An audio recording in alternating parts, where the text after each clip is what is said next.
과연 아이들에게 수업 그리고 학교는 어떤 의미일까요? 세상에 수많은 교실이 있지만 교사가 어떤 생각을 하는가에 따라 아이들의 얼굴, 교실의 얼굴은 많이 달라질 수밖에 없는 것 같습니다. 그렇다면 교사는 어떤 사람이어야 할까요? 이번 여행을 통해 수업과 배움에 대해 고민하는 선생님들의 다양한 얘기를 들을 수 있었는데요. 네, 이효철 선생님이시죠? 네. 정년을 앞둔 이효철 선생님. 네. 글쓰기 교육으로 유명한 분이죠. 다르세요. 머리가 하얘지셨어요. 예. 네, 고맙습니다. 첫 시간에 국어죠? 네. 선생님은 독도 가봤거든. 오래 예전에 가봤어요. 울릉도 갔다가 독도에 가봤는데, 신비하대. 사진 찍어 오셨어요. 있지, 집에 있는데, 그걸 준비해 올거. 내가 준비 안 해왔네. 환갑을 넘긴 나이에도 선생님은 늘 아이들과 거리감 없이 지냅니다. 네가 불러봐. 가장 큰 특징은 아이들이 많은 경험을 할 수 있도록 유도한다는 거죠. 그런데 그 과정에서 아주 중요하게 생각하는 것이 있습니다. 진심은 어쩔 건데. 자기가 쓴 거 자기가 읽어야 돼. 알았죠? 자기가 쓴 거 자기가 읽어야 돼. 지금 이만 애들 굉장히 수고했고 잘했어요. 잘했는데 이제 발표를 씩씩하게 하나 하는 거. 알았죠? 자기 맡은 분야.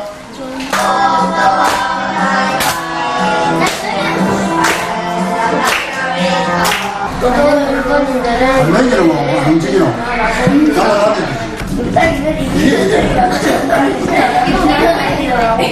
이 정도면 시간이 더 많이 걸려야 하는 거니까 그래도 짧은 시간에 요만큼이라도 했는 게 잘한 거다, 그죠? 그렇죠? 자, 인사하고 들어갑니다. 아이들에겐 끊임없는 응원과 지지가 필요합니다.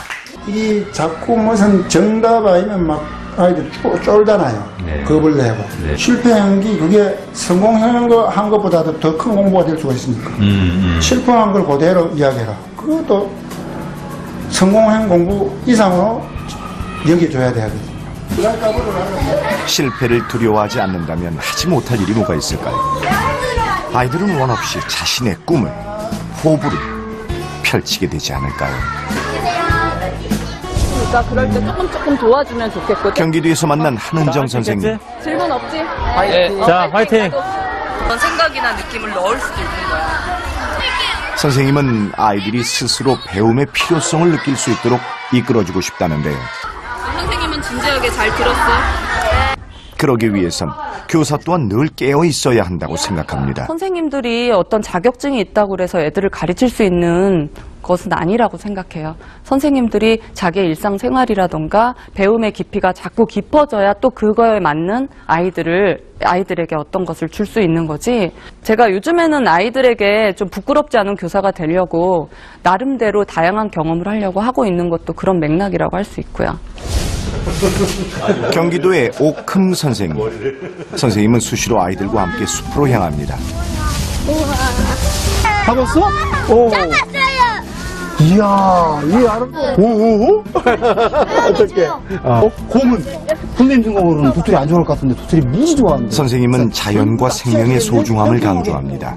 교육의 본질이 또 교육의 중심이 살아있는 교육, 생명 교육을 해야 되겠다는 생각을 했죠. 그래서 이제 자연에 눈을 돌리고 또 아이들도 그렇게 만나고 자연뿐만 아니라 아이들도 그렇게 꿈틀거리는 삶의 과정으로 보는 게 아무래도 교육자로서 바른 길이 아닌가 싶어서 쭉 오고 있습니다.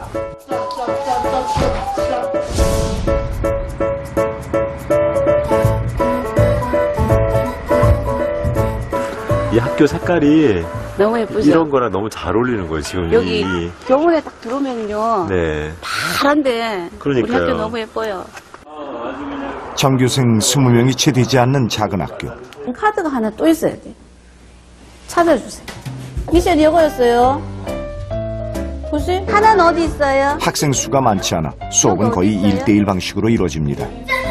칠판에 있는 기본 카드는 어디 있어요? 찾으세요. 아니요, 요거 한 개 쓰고 여기다 한 개 더 넣고. 빨간 거 찾아야죠. 아까 여기 있었잖아요, 여기. 바로 찾았네. 찾았어요? 5하고 7이 있어야 돼요. 선생님 이산 만들었다요. 57 가져왔어. 아니요. 모든 아이들이 다 이해하고 따라갈 때까지 끝까지 포기하지 않는 선생님. 늘 아이들 한 명 한 명 세심하게 배려합니다. 아빠한테, 엄마한테 여기 꼭지 달아달라 그래. 알았지? 동그란 링도 괜찮고. 됐어. 가. 아이들과 같이 가요. 버려두는 좀 처지는 아이들 없이 그냥 함께 가고 싶어요. 그래서 때로는 노는 것도 같이 놀아서 선생님이 뭐 저렇게 애들하고 저렇게 노냐 이렇게 얘기를 들어도 저는 그게 좋아요. 뒤처지고 소외된 아이들. 그런 아이들을 외면하지 않는 게 지금 우리의 학교, 우리의 선생님들이 풀어야 할 숙제는 아닐까요?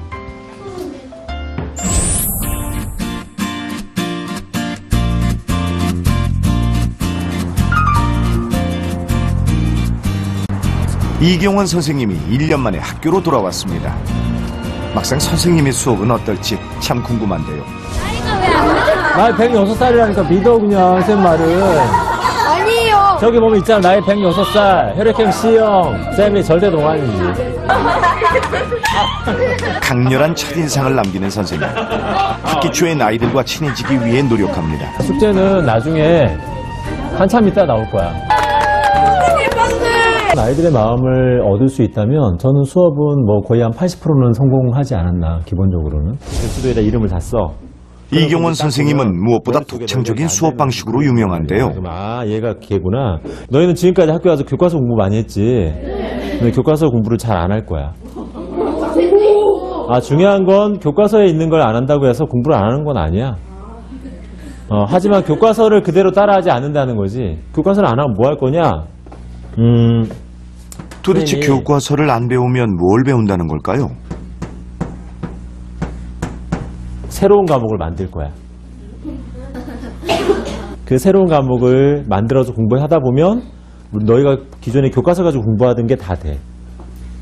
그러니까 그런 식으로 좀 새롭게. 그래서 예를 들어서 이런 건 이제 미리 학원 가서 뭐 1단원부터 공부하고 하는 게 의미가 없어.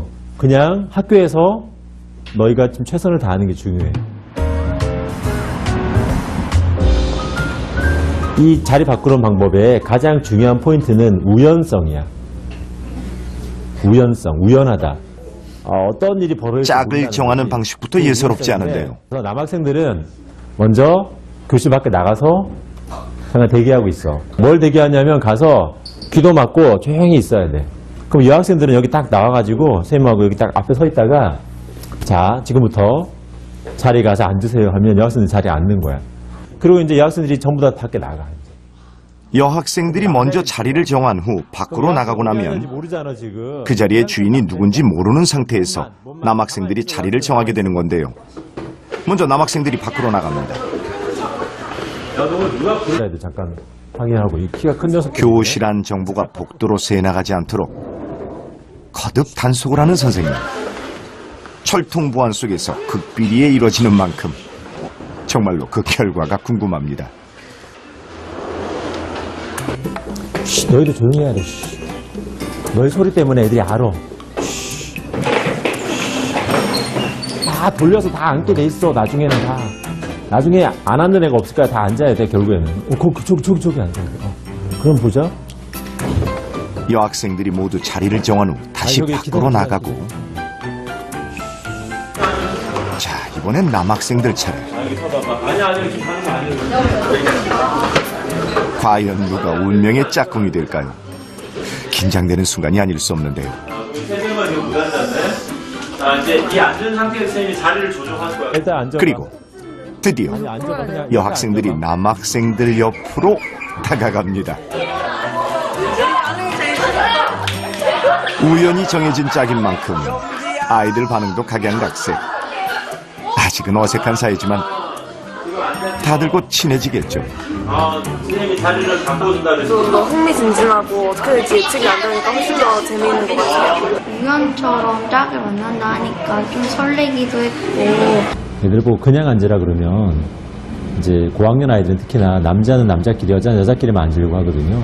아이들도 자기 짝이 선정되는 것 자체가 약간은 우연성에 기반한 약간 운명적인 그런 거였으면 좋겠다는 생각을 했어요. 그래서 남자 여자가 서로 자기 짝이 누가 될지 모르는 상태에서 앉게 하고, 그래서 우연히 만난 자기 짝이지만 또 잘 지내보고, 또 다음 달에 앉을 때는 또 다른 짝과 또 우연히 만나보고 하는 것들이 아이들의 관계를 좀 부드럽게 만드는 데 도움이 되는 것 같더라고요.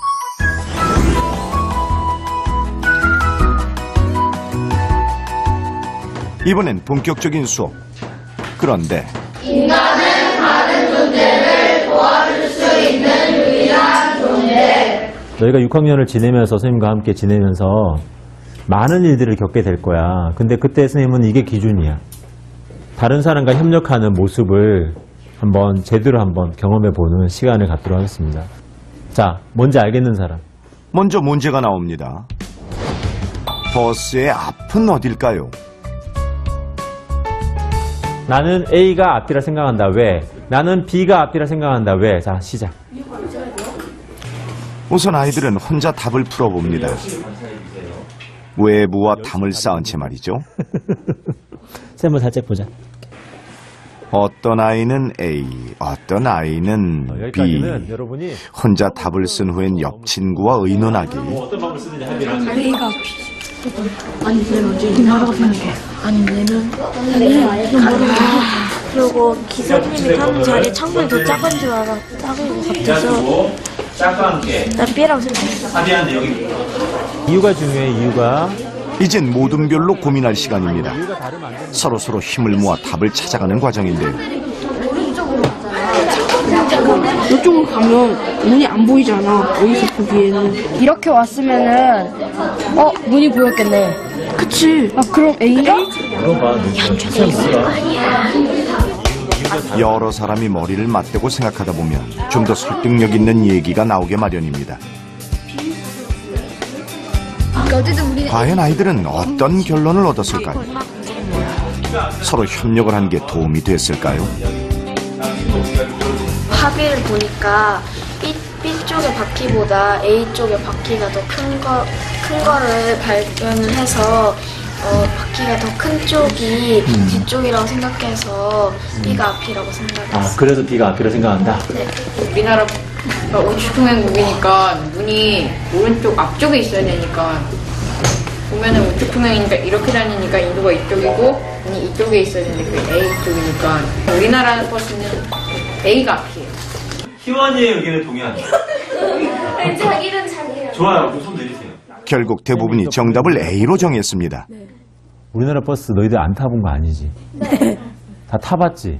네. 근데 이 버스 그림을 딱 보면 뭐가 없어? 문이 안 보이잖아. 버스의 문이 어디에 있는지 생각해보면 답이 A라는 걸 쉽게 알 수 있는데요. A 지점이 있겠어? B 지점이 있겠어? 다 A 지점이 있는 거 다 알잖아. 네. 협력을 통해서 너희가 다른 사람과 협력한 게 왜 소중한지를 알았으면 좋겠어요. 그걸 한 게 지금 오늘 이 수업이었습니다. 어떤 건지 알겠어요? 네. 자, 오늘 수업한 소감을 누가 한번 이야기해보자. 비밀 지키기가 저희가 좀 힘들었던 것 같아요. 비밀 지키기가 처음에 소곤소곤 이야기하기가? 네. 저는 그냥 A가 동글동글해서 앞이라고 생각했는데 처음에? 그런데 박연수 얘기 들어보니까 그 이유도 맞는 것 같아요. 그러니까 친구의 말을 들으면서 너의 처음 생각이 어떻게 되는 거야? 바뀐 거지. 그렇지. 그게 마음이 열려 있을 때 비로소 가능한 협력. 결코 쉽지 않지만 그래서 더 값진 경험이기도 하죠. 마지막에 이제 권웅이가 썼던 글 중에 어려움이 있었다.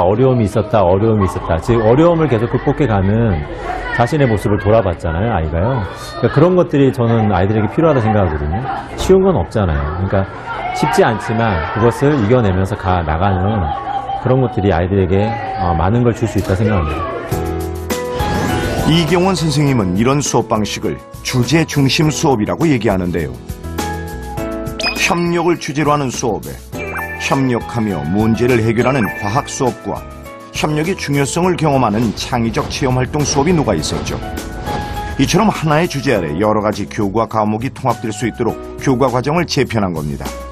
훨씬 더 깊고 넓게 배울 수 있는 수업 방식인 거죠. 교실 청소는 어떻게 한다고 했다고? 기본적으로 쌤이 할 거야. 근데 너희가 청소를 정말 진심으로 하고 싶은 사람만 나만 청소를 하면 돼. 그리고 그때 말했지만 졸업하기 전 최소한 3번을 하고 가야 돼. 무슨 말인지 알겠지? 네. 이해했어? 네. 자.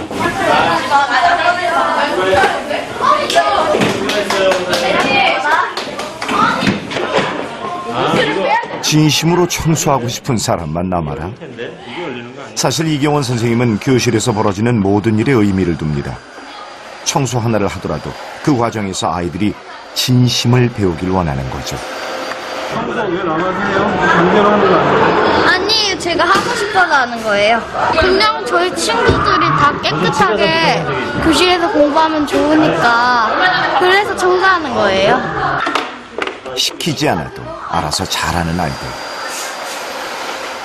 벌써 선생님의 진심이 통했나 봅니다.